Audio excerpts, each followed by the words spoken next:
and something else needs to happen.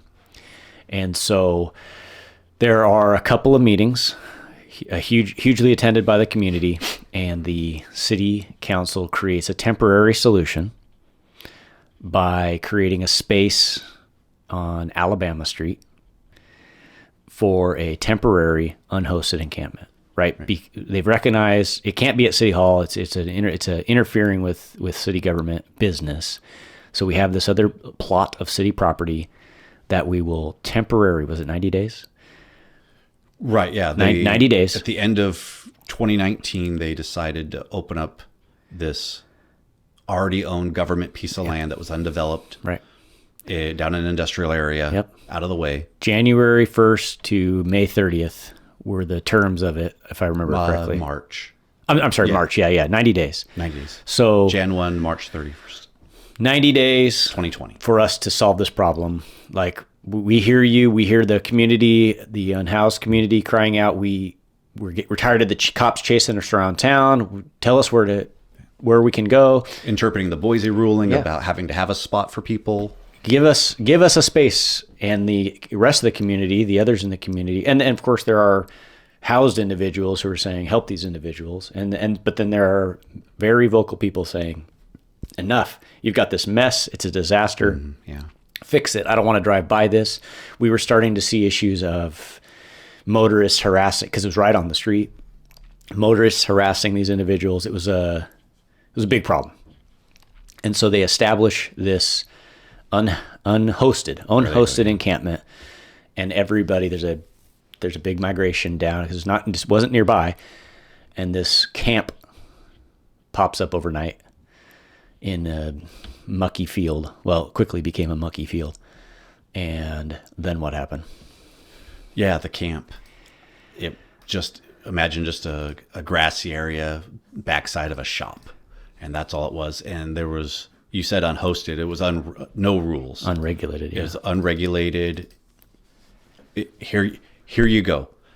Go and exist on this piece of property for however you want to. Now, I am a more orderly and rule-oriented type individual, and I think I mentioned before previously that as a Boy Scout, I'm used to camping with others and how orderly that looks. And I think the good intentioned people that created this camp kind of projected our own beliefs on how this would look. Oh, it's going to be, squared away. Couldn't have been any farther from squared away. It became, you said muck. It became a literal garbage dump. There was times where you couldn't see the ground anymore because it was just accumulated garbage. Vehicles, appliances, couches, beds, pallets, trash. Right. There's not supposed to be any vehicles. I heard weekend one, there was RVs that were pulled in. A boat. A boat. Yep. Motorcycles, carts that might have been RVs at one point. Now they're down to their chassis. You name it. If it could get hauled in, it was hauled in there. Yeah. So it became just mayhem. Yep. There was people that were building forts up into trees with no structural engineering was done other than I had a piece of 2x4 and a nail to nail into a tree, it looked like. And so that happened. There was, I don't know what the peak of that, hundreds of people moved into this camp over time, really quickly, the population grew to hundreds. And so just the first 90 days, something important happened. Exactly. That's what I was going to get to is, we all know what life looked What happened in late winter, January, February, March, 2020. Yeah, COVID. And what did that mean for the camp?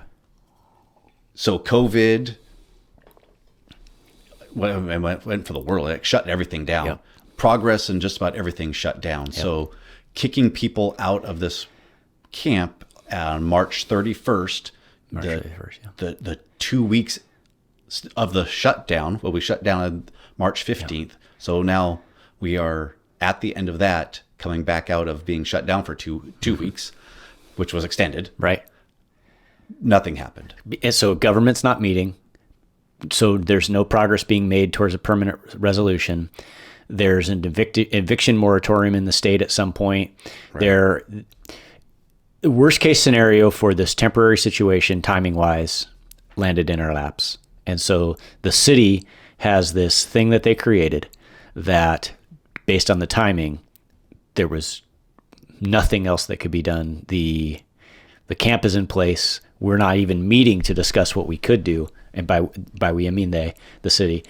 And we're stuck with it. And so it's unregulated from the beginning by design. It's unhosted. There's nobody there, like, I was going to say enforcing rules, but there are no rules. It's just allowed to grow. There's no referee even, just to keep people within some lines. All the while, we're early stages of a pandemic that everybody thought was going to kill everyone.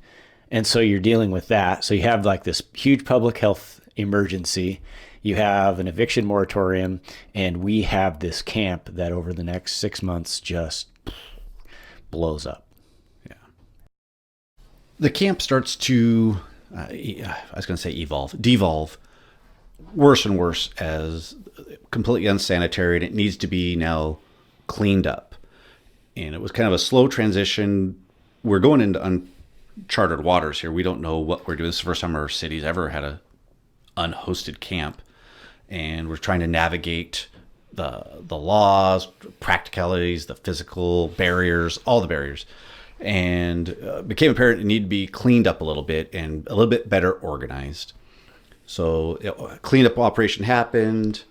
People are told to temporarily move from one side to the other, gets cleaned out, starts to lay down maybe some lines so people know where to be in the lines, to come back to try to have just some semblance of order going back in. Because this is just a free-for-all of tents and structures just filling this huge space.